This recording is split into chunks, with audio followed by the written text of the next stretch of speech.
नमस्कार। आप सुन रहे हैं त्रिपुरा रहस्य आध्यात्मिक यात्रा। आज हम प्रवेश कर रहे हैं चतुर्दश अध्याय में।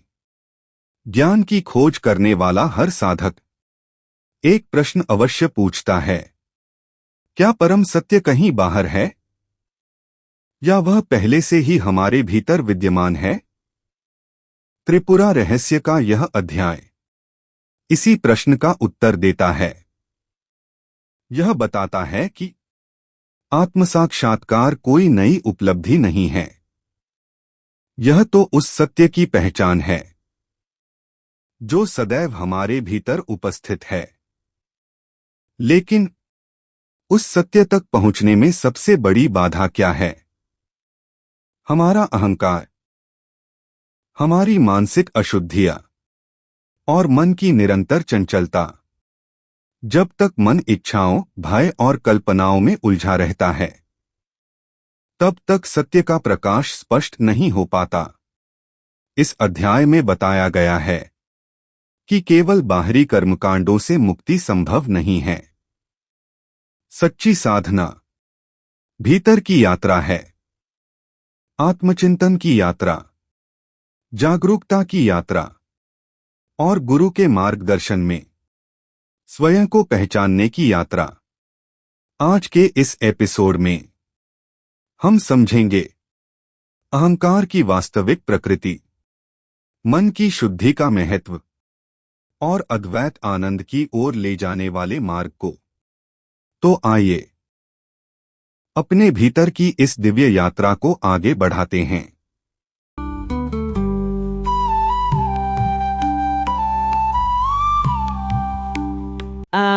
कल्पना कीजिए कि एक बहुत ही भव्य, बहुत ही शानदार जादू का शो चल रहा है। हाँ, बिल्कुल। एक ऐसा शो जहां सब कुछ मुमकिन लगता है। बिल्कुल। तो वो जादूगर अपने हाथ घुमाता है और पलक झपकते ही मंच पर खड़ी एक विशाल इमारत को हवा में गायब कर देता है और उसकी जगह अचानक एक बेहद खूबसूरत और हरा भरा बगीचा खड़ा हो जाता है। अब फव्वारे चल रहे हैं, फूल खिले हैं। क्या बात है। और जो भी दर्शक वहां बैठे हैं वे अचंभे में तालियां बजाने लगते हैं। उस एक पल के लिए आंखों के सामने जो कुछ भी घट रहा होता है ना, वो 100% असली लगता है। एकदम सच, कोई शक ही नहीं होता इस वक्त। हाँ, लेकिन अंदर ही अंदर हर इंसान ये बात बहुत अच्छी तरह जानता है कि ये हकीकत नहीं है, ये महज एक भ्रम है, मतलब एक इल्यूजन है और उस जादूगर के बेजोड़ कौशल का एक शानदार प्रदर्शन है। सही बात है, हम जानते हैं कि पीछे कोई ना कोई ट्रिक चल रही है। बिल्कुल। अब चलिए इस दिलचस्प विचार को थोड़ा और आगे बढ़ाते हैं और एक बहुत ही गहरा सवाल पूछते हैं। क्या हो अगर हम जिस दुनिया को अपना परम सत्य मानते हैं, जिस कुर्सी पर हम रोज बैठते हैं, जो नीला आसमान हम देखते हैं, जो जिंदगी हम दिन रात जीते हैं, वो भी एक ऐसे ही महा जादू के खेल से ज्यादा कुछ ना हो? ये सच में एक बहुत ही बड़ा और गहरा सवाल है ना? तो आज की इस गहरी चर्चा में हम इसी सवाल की गहराई में उतरने वाले हैं। हमारे पास जो आज का स्रोत है, जो विषय है, वो एक बहुत ही प्राचीन और गूढ़ कहानी पर आधारित है। ये कहानी त्रिपुरा रहस्य नाम के ग्रंथ के 14वें अध्याय से आती है। हाँ, जो पृष्ठ 154 से 170 के बीच का हिस्सा है। जी, जहां राजकुमार हेमचूड़ और उनकी पत्नी, जो असल में उनकी गुरु भी है, विद्याधरी हेमलेखा, उनके बीच एक बेहद अनोखा संवाद चल रहा है। तो हमारा आज का मिशन ये समझना है कि जिसे हम इंसान, वास्तविकता या रियलिटी कहकर पुकारते हैं, क्या वो सच में वैसी है जैसी दिखती है, या फिर ये हमारी चेतना, हमारे कॉन्शियसनेस का एक बहुत बड़ा, बहुत ही जटिल भ्रम है। हाँ, यहाँ सबसे हैरान करने वाली बात यह है कि जब हम इस प्राचीन संवाद को करीब से देखते हैं ना, तो ये महज कोई पुरानी दार्शनिक या मतलब कोई पुरानी कहानी नहीं लगती। अच्छा, तो फिर ये क्या है? बल्कि ये मानव चेतना, हमारे दिमाग के काम करने के तरीके और वास्तविकता को प्रोसेस करने की हमारी क्षमता का एक बहुत ही व्यावहारिक विश्लेषण है, एक तरह का मनोवैज्ञानिक विश्लेषण। वाह, मतलब ये आज के समय में भी उतना ही लागू होता है। बिल्कुल। और आगे बढ़ने से पहले ये स्पष्ट करना बहुत जरूरी है कि हम यहाँ किसी विशेष धार्मिक मान्यता, पंथ या अंधविश्वास का प्रचार बिल्कुल नहीं कर रहे हैं। हाँ, हमारा वो उद्देश्य नहीं है। एकदम नहीं। हमारा उद्देश्य केवल उन प्राचीन बौद्धिक विचारों और दार्शनिक तर्कों की निष्पक्ष रूप से पड़ताल करना है, ताकि हम उस नज़रिए को समझ सकें जो हजारों साल पहले इस ब्रह्मांड और मानव मन को डिकोड करने के लिए इस्तेमाल किया जाता था। जी बिल्कुल, ताकि हम एक रिपोर्टर की तरह बस उन विचारों को सामने रख सकें। सही कहा।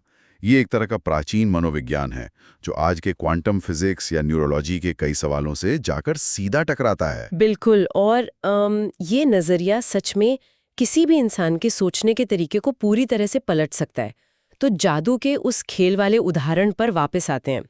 अगर ये मान लिया जाए कि ये पूरी दुनिया एक जादू है, एक भ्रम है, तो तार्किक रूप से सबसे पहला सवाल ये उठता है कि ये जादू आखिर घटित कहाँ हो रहा है। हाँ, बेस क्या है उसका? वही, कोई भी इल्यूजन हवा में तो नहीं हो सकता ना, उसका कोई तो आधार होगा।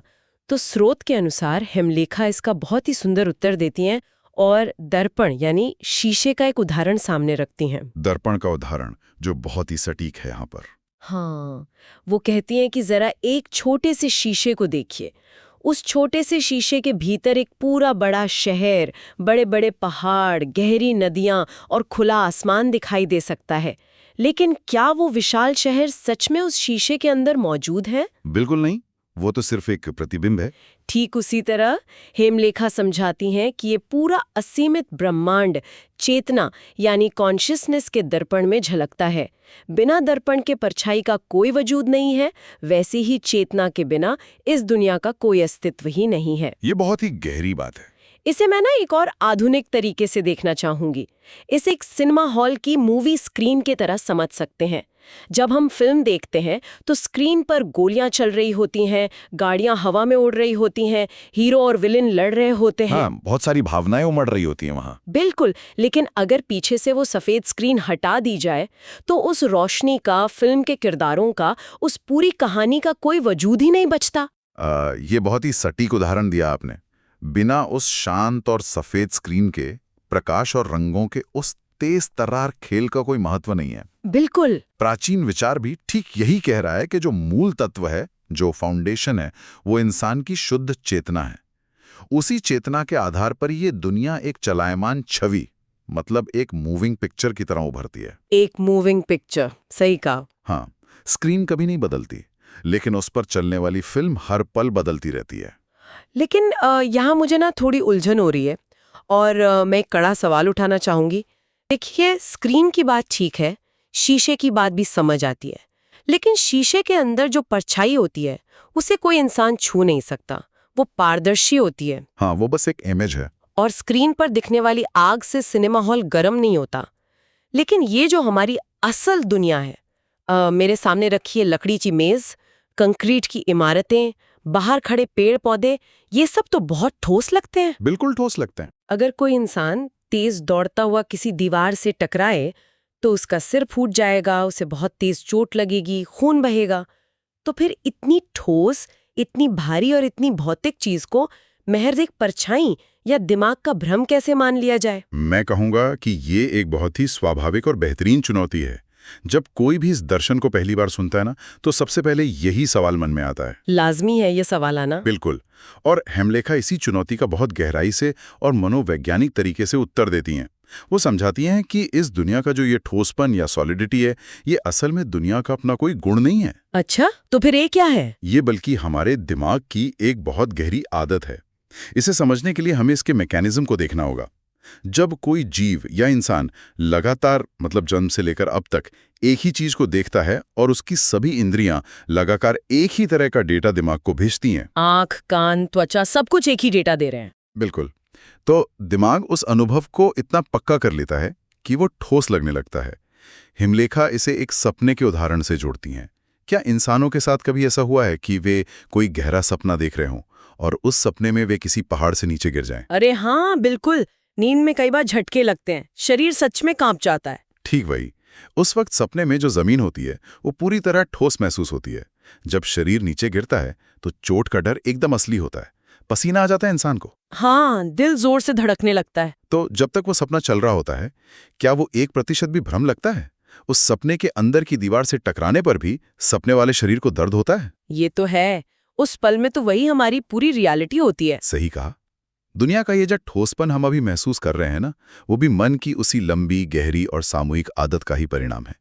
आज की आधुनिक भाषा में कहें तो ये एक बहुत ही एडवांस्ड वर्चुअल रियलिटी या वीआर हेडसेट की तरह है। ओह वाओ, वीआर हेडसेट, ये तो बहुत ही बढ़िया उदाहरण है ना? जब हम कोई बहुत अच्छा वीआर गेम खेलते हैं तो अगर गेम में कोई पत्थर हमारी तरफ तेजी से आता है तो हम असलियत में अपना सिर झुका लेते हैं। हाँ, क्योंकि दिमाग रिफ्लेक्स एक्शन देता है। बिल्कुल, क्योंकि हमारा दिमाग उस ग्राफिक्स को कुछ पल के लिए ठोस हकीकत मान लेता है। स्रोत के अनुसार चेतना भी ऐसा ही मायावी वीआर हेडसेट पहने हुए है। ये उदाहरण सुनकर तो सच में दिमाग हिल जाता है। अगर ये ठोस लगने वाली दुनिया जिसे हम इतनी गंभीरता से लेते हैं हमारे दिमाग की एक बहुत पुरानी आदत का नतीजा है और एक लंबे सपने जैसी है, तो फिर इस दुनिया के जो बहुत ही कठोर नियम है उनका क्या? आप समय और स्थान की बात कर रही हैं। हाँ, जैसे कि भौतिकी के नियम, समय और स्थान, मेरा मतलब टाइम और स्पेस। अब यहाँ से ये विषय सच में बहुत ही दिलचस्प हो जाता है। हम तो बचपन से यही मानते आए हैं कि समय अपनी एक तय गति से चलता है, घड़ी की सुइयां सबके लिए बराबर घूमती हैं। और स्थान या स्पेस बिल्कुल निश्चित है, यही मानते हैं ना हम? बिल्कुल, लेकिन इस कहानी में एक बहुत ही चौंकाने वाला तथ्य सामने आता है। स्रोत में बताया गया है कि सपने के भीतर एक पल बाहरी दुनिया की पूरी जिंदगी के बराबर महसूस हो सकता है। हाँ, ये टाइम डायलेशन वाला कंसेप्ट बहुत कमाल का है ना?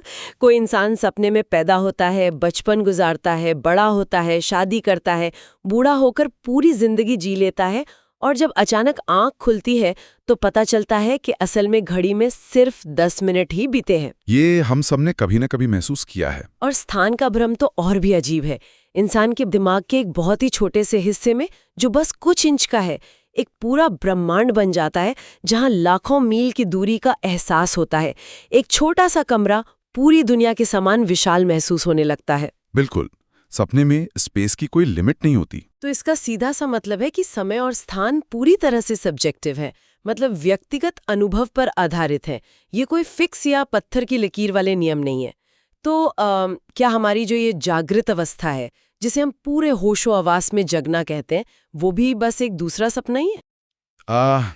अगर हम इस बात को एक थोड़े बड़े और व्यापक दृष्टिकोण से जोड़े ना, तो निष्कर्ष यही निकलता है। अच्छा। इस दर्शन के अनुसार जिसे हम जागृत अवस्था या वेकिंग स्टेट कहते हैं, वो बस एक थोड़ा लंबा और अधिक सुसंगत यानी कंसिस्टेंट सपना है, जो टूटता नहीं है इतनी जल्दी। बिल्कुल। सपने और हमारी इस हकीकत में सिर्फ निरंतरता का फर्क है। रात का सपना रोज टूट जाता है, लेकिन ये जिंदगी वाला सपना लगातार चलता रहता है। यहीं पर एक बहुत ही महत्वपूर्ण और अक्सर गलत समझा जाने वाला सिद्धांत आता है, जिसे माया कहा गया है। हाँ, माया। अक्सर लोग कहते हैं ना कि अरे सब मोह माया है, जैसे कि कुछ भी असली नहीं है। बिल्कुल, और यही सबसे बड़ी गलतफहमी है लोगों की। माया का मतलब ये कतई नहीं है कि दुनिया का कोई वजूद ही नहीं है या सब कुछ शून्य है और हमें सब कुछ छोड़ देना चाहिए। तो फिर असल मतलब क्या है माया का? माया का वास्तविक अर्थ ये है कि दुनिया वैसी बिल्कुल नहीं है जैसी वो हमें हमारी इन सीमित इंद्रियों और दिमाग से दिखाई देती है। इसे ऐसे समझिए कि जो मूल वास्तविकता है वो असीमित और अनंत है। लेकिन हमारा इंसान का दिमाग उस अनंतता को एक साथ प्रोसेस नहीं कर सकता है ना? एकदम सही। इसलिए माया एक तरह का फिल्टर है। हमारा मन उस अनंत हकीकत को समय और स्थान के छोटे छोटे टुकड़ों में बांट देता है ताकि हम उसे आसानी से समझ सकें। ये तो कुछ ऐसा हुआ कि जैसे कि दिमाग अंतरिक्ष और समय को किसी पिज्जा के टुकड़ों की तरह काट रहा है ताकि हम उसे आसानी से खा सकें या समझ सकें। हाँ, बिल्कुल सही कहा आपने। बिना समय और स्थान के टुकड़ों के हम किसी भी चीज का अनुभव नहीं कर सकते। जो कुछ भी हमें ठोस, अलग अलग और सीमित दिखाई देता है, जैसे कि तुम अलग हो, मैं अलग हूँ, ये पेड़ अलग है, हाँ, वो असल में उसी एक सर्वोच्च चेतना का ही अलग अलग रूप है। माया वो मैकेनिज्म है जो एक ही समंदर के पानी को अलग अलग लहरों के रूप में दिखाती है। वाओ, ये तो किसी भी इंसान को अपने आसपास की हर चीज, यहाँ तक कि खुद के अस्तित्व पर सवाल उठाने के लिए काफी है। जो हकीकत हमें सबसे पक्की लगती है वह असल में एक मानसिक इंटरफेस है। बिल्कुल, एक फिल्टर है बस। लेकिन यहाँ एक बहुत बड़ा पेच है। अगर हम ही वो सर्वोच्च चेतना है, अगर वो शांत और बेदाग स्क्रीन हम खुद ही हैं, तो सबसे बड़ा सवाल ये पैदा होता है कि हम ये इतनी बड़ी सच्चाई भूल कैसे गए। ये सवाल हर साधक के मन में आता है। आना भी चाहिए। मतलब अगर ये सब हमारा ही रचा हुआ खेल है, तो हम इस खेल के किरदारों में इतने कैसे खो गए कि हमें अपना असली रूप ही याद नहीं रहा। इस बात को समझाने के लिए कहानी में एक बहुत ही सुंदर गहरी और एकदम सटीक उपमा दी गई है। ये एक ऐसे व्यक्ति की कहानी है जिसका एक बहुत ही कीमती और खास गले का हार खो गया था। गले का हार खो गया था। हाँ, तो वो व्यक्ति पागलों की तरह उस हार को पूरे घर में ढूंढ रहा था। उसने हर अलमारी छान मारी, बिस्तर पलट दिए। वो परेशान था, रो रहा था, सड़कों पर जाकर अजनबियों से पूछ रहा था। उसकी बेचैनी और तनाव अपने चरम पर थे। बाप रे, काफी पैनिक वाली स्थिति है ये तो। बिल्कुल। तभी उसका एक समझदार मित्र वहां आता है और उसे शांत करता है। वह मित्र मुस्कुराकर उस घबराए हुए व्यक्ति के गले की ओर इशारा करता है और कहता है, जरा रुक कर ध्यान से देखो, जिस हार को तुम पूरी दुनिया में पागलों की तरह ढूंढ रहे हो वो तो तुम्हारे खुद के गले में ही पहना हुआ है। अरे, वो कभी कहीं गया ही नहीं था। बिल्कुल, वो वहीं था, बस उसने ध्यान नहीं दिया। ये कहानी सुनने में बहुत ही काव्यात्मक और सुकून देने वाली लगती है। ये समझ आता है कि हमारी वास्तविकता या हमारा जो आत्मज्ञान है वो भी उसी गले के हार की तरह है। वो कहीं बाहर नहीं गया है, वो हमेशा हमारे पास है क्योंकि वो हम खुद ही हैं। एकदम सही पकड़ा आपने। लेकिन सिर्फ अज्ञानता के बादलों ने, या कहें कि बाहर की दुनिया में सुख ढूंढने की हमारी पुरानी आदत ने उस सच्चाई को ढक दिया है। हम शांति ढूंढने के लिए बाहर भाग रहे हैं, पैसे कमा रहे हैं, रिश्ते बना रहे हैं, जबकि खजाना हमारे भीतर है। बिल्कुल, खजाना तो गले में ही है। लेकिन अगर मैं इसे एक आम इंसान के नज़रिए से देखूं ना, जो बेचारा सुबह उठता है, ऑफिस जाता है, ईएमआई भरता है, उसके लिए इस सच्चाई को वापस पाने का व्यवहारिक तरीका क्या है? हाँ, ये प्रैक्टिकल सवाल है। मेरा मतलब है, क्या इस गले के हार को महसूस करने के लिए, यानी वो आत्मज्ञान पाने के लिए इंसान को अपना घर-बार, अपनी जिम्मेदारियां, अपने शौक सब कुछ छोड़कर पहाड़ों या जंगलों में जाना पड़ेगा? क्योंकि जब इतनी बड़ी सच्चाई जाननी हो तो अमूमन यही लगता है कि जिंदगी में कोई बहुत बड़ा, बहुत कठोर बदलाव लाना होगा। मैं कहूँगा कि ये एक बहुत ही आम और सदियों पुरानी धारणा है कि सत्य को पाने के लिए दुनिया छोड़नी पड़ती है। ज्यादातर लोग यही मानते हैं। हाँ, लेकिन हेमलेखा राजकुमार हेमचूड को जो बताती हैं वो इसके बिल्कुल विपरीत हैं। वो स्पष्ट करती हैं कि ज्ञान प्राप्त करने के लिए कहीं बाहर भागने या गुफाओं में जाने की कोई जरूरत नहीं है। तो फिर क्या करना होगा? इसका कारण बहुत सीधा है। अगर इंसान अंदर से अज्ञानी और बेचैन है तो जंगल में जाकर भी वो अज्ञानी ही रहेगा, बस उसकी जगह बदल जाएगी। हाँ, ऑफिस के बॉस की जगह जंगल के मच्छरों से परेशान रहेगा। बिल्कुल सही। असली उपाय जगह बदलना नहीं है, बल्कि स्वयं से पूछताछ करना है, जिसे इस दर्शन में इंक्वायरी या आत्मविचार कहा गया है। इसका सबसे बुनियादी तरीका है खुद से यह सवाल पूछना कि मैं कौन हूं। बस इतना सा? मतलब सिर्फ खुद से ये सवाल पूछना कि मैं कौन हूं और सारी माया टूट जाएगी? ये कैसे काम करता है? ये सुनने में बहुत आसान लगता है, लेकिन इसके काम करने का मैकेनिज्म बहुत गहरा है। आप देखिए, इंसान का दिमाग अमूमन एक मंकी माइंड यानी बंदर की तरह होता है। हमेशा उछलता रहता है। हाँ, वो लगातार एक विचार से दूसरे विचार पर छलांग लगाता रहता है। कभी हम अपनी बचपन की कोई बात सोच रहे होते हैं और अगले ही पल हम ये सोचने लगते हैं कि रात के खाने में क्या बनेगा। विचारों का ये ट्रैफिक कभी नहीं रुकता। बिल्कुल, ये तो सबके साथ होता है। लेकिन जब कोई इंसान पूरी गहराई से ये सवाल पूछता है कि क्या मैं सिर्फ ये शरीर हूं जो बचपन से अब तक पूरी तरह बदल चुका है? नहीं। क्या मैं ये बेचैन दिमाग हूं जो पल पल बदलता है? नहीं। तो इस सवाल के पूछे जाते ही विचारों का ट्रैफिक अचानक एक पल के लिए रुक जाता है। रुक जाता है? क्यों? क्योंकि दिमाग के पास इसका कोई रेडीमेड या रटा रटाया जवाब नहीं होता। अच्छा, तो ये सवाल असल में दिमाग के उस लूप को तोड़ने का काम करता है। बिल्कुल। ये सवाल पूछना चलती हुई सड़क पर गाड़ियों को रोकने की कोशिश करना नहीं है, बल्कि सड़क के किनारे खड़े होकर उस ट्रैफिक को सिर्फ देखना है, दूर से, एक ऑब्जर्वर की तरह। हाँ, जब इंसान इस तरह से देखता है तो मन की ये बेमतलब की हलचल शांत होने लगती है, और जैसे ही विचारों का ये शोर कम होता है, वो चेतना, वो मैं जो हमेशा से वहां था, बादलों के पीछे से निकले सूरज की तरह चमकने लगता है। क्या बात है! इसमें किसी भी गुरु का काम कोई जादुई छड़ी घुमाना नहीं है।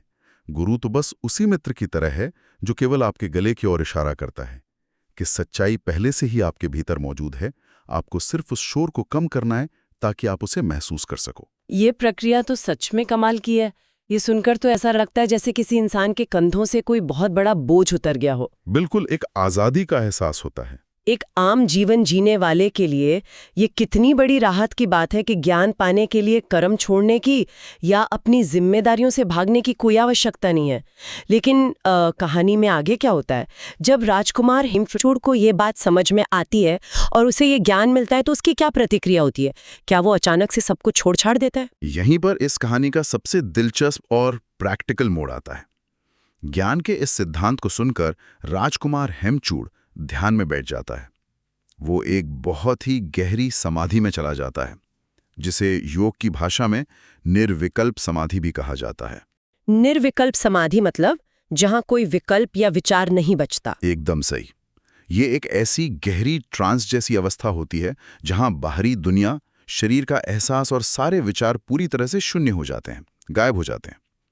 उसे एक असीम, कभी न खत्म होने वाली शांति मिलती है। लेकिन हैरान करने वाली बात यह है कि हेमलेखा उसे उस गहरी ध्यान की अवस्था से जगा देती है। लेकिन क्यों? कोई इंसान अगर इतनी परम शांति में है जहां कोई दुख नहीं, कोई विचार नहीं, तो उसे वहां से बाहर क्यों खींचना? क्योंकि हेमलेखा उसे समझाती है कि आंखें बंद करके दुनिया को भुला देना या उससे दूर भाग जाना अंतिम लक्ष्य नहीं है। अच्छा। अगर शांति सिर्फ तब मिलती है जब दुनिया गायब हो या जब इंसान एक गुफा में अकेला हो, तो इसका मतलब है कि उसे अभी भी दुनिया से डर लगता है, उसकी शांति बहुत कमजोर है। ये तो बहुत ही लॉजिकल पॉइंट है। आखिरी और सबसे ऊंचा लक्ष्य है आंखें खोलकर इस दुनिया के बीचों बीच रहना, सारे कर्म करना, सारे रिश्ते निभाना और फिर भी हर पल उस परम सत्य को देखना। इसे दर्शन में सहज समाधि का नाम दिया गया है। सहज समाधि? हाँ, सहज का मतलब है जो बिल्कुल प्राकृतिक हो, जिसके लिए कोई जोर ना लगाना पड़े। यहाँ स्रोत में हेमलेखा दो बहुत ही बेहतरीन और आम जिंदगी से जुड़े उदाहरण देती हैं। पहला है ट्रेन के एक यात्री का। कल्पना कीजिए कि एक इंसान ट्रेन में बैठता है।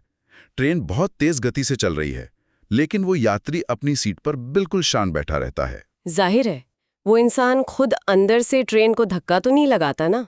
उसे पता है कि ट्रेन का इंजन उसे ले जा रहा है। बिल्कुल। ज्ञानी व्यक्ति भी जीवन में ऐसे ही रहता है। जीवन का प्रवाह चल रहा है, शरीर और दिमाग अपना काम कर रहे हैं, लेकिन अंदर से वो इंसान शांत बैठा है। बहुत ही खूबसूरत उदाहरण है ये। और दूसरा उदाहरण है स्टेज पर अभिनय करने वाले एक एक्टर का। एक कुशल अभिनेता नाटक के दौरान रोता है, हंसता है, गुस्सा करता है।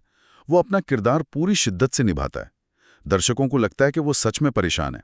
हाँ, तभी तो एक्टिंग अच्छी लगती है। लेकिन अंदर ही अंदर उस अभिनेता के दिल में रत्ती भर भी असली दुख नहीं होता। वो हमेशा जानता है कि ये महज एक नाटक है, वो असल में वो किरदार नहीं है। मुझे ये एक्टर वाला उदाहरण बहुत ही शानदार लगा। इससे तो आजकल के वीडियो गेम से भी जोड़ा जा सकता है। बिल्कुल जोड़ा जा सकता है। जब हम कोई वीडियो गेम खेलते हैं तो गेम जीतने के लिए पूरी जी जान लगा देते हैं, लेकिन अगर हमारा किरदार मर भी जाता है तो हम असली जिंदगी में रोने नहीं बैठ जाते, क्योंकि हमें पता है कि हम सिर्फ खिलाड़ी हैं। सही कहा। लेकिन यहाँ फिर से एक व्यावहारिक चुनौती सामने आती है।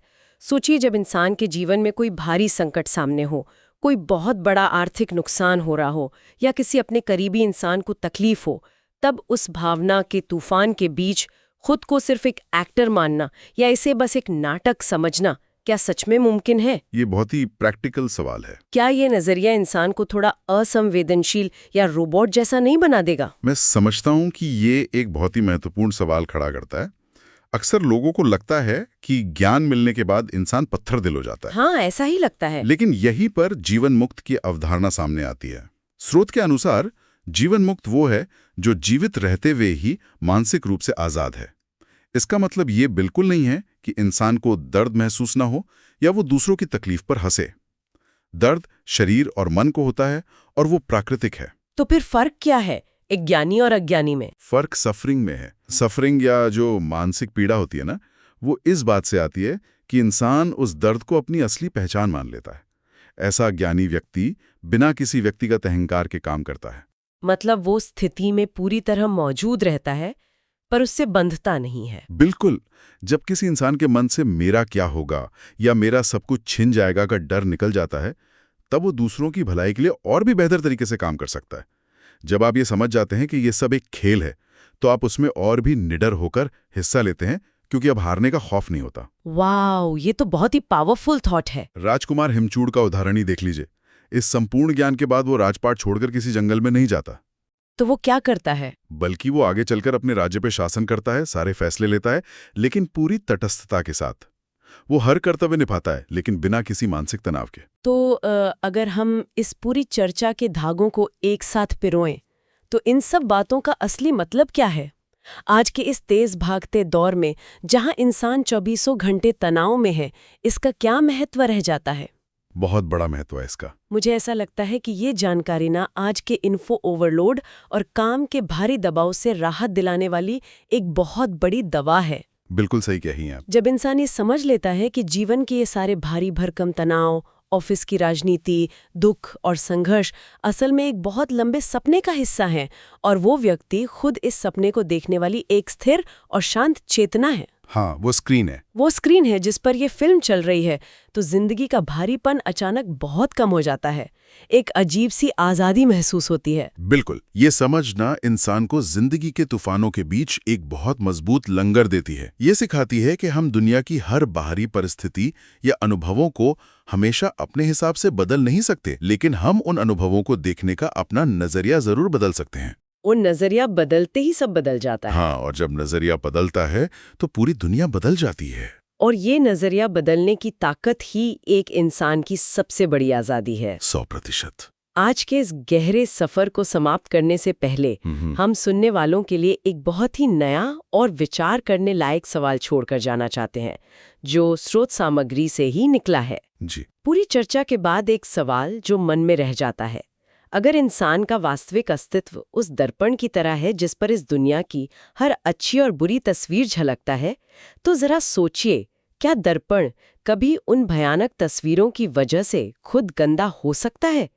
क्या दुनिया की कोई भी बाहरी घटना उस भीतरी चेतना को खरोच भी लगा सकती है? बहुत ही गहरा सवाल है ये। इस विचार पर गौर कीजिएगा। इसी सवाल के साथ हम आज की अपनी ये दिलचस्प चर्चा यहीं समाप्त करते हैं।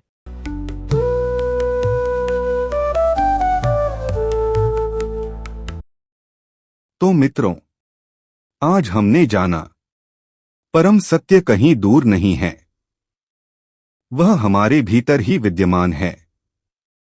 लेकिन अहंकार का आवरण और मन के विकार हमें उसे देखने नहीं देते। त्रिपुरा रहस्य हमें सिखाता है कि ज्ञान का अर्थ केवल जानकारी प्राप्त करना नहीं है। ज्ञान का अर्थ है स्वयं को जानना, स्वयं को पहचानना। जब मन शांत होता है, जब अहंकार धीरे धीरे विलीन होने लगता है, तब भीतर का प्रकाश प्रकट होता है, और वही प्रकाश आत्मबोध का आरंभ बनता है। यही वह क्षण है जब साधक द्वैत से ऊपर उठने लगता है। वह संसार को अलग अलग नहीं, बल्कि एक ही चेतना की अभिव्यक्ति के रूप में देखने लगता है। यही अद्वैत का अनुभव है, यही मुक्ति का मार्ग है। इसलिए अपने भीतर झांकने का अभ्यास कीजिए, अपने विचारों को देखिए, अपने अहंकार को पहचानिए, और उस मौन साक्षी को अनुभव कीजिए जो सदैव आपके भीतर उपस्थित है। वही आपका वास्तविक स्वरूप है, वही शांति है, वही आनंद है, और वही परम सत्य है। अगले एपिसोड में हम इस आध्यात्मिक यात्रा को और आगे बढ़ाएंगे। तब तक शांत रहिए, सजग रहिए, और अपने भीतर के प्रकाश से जुड़े रहिए। नमस्कार।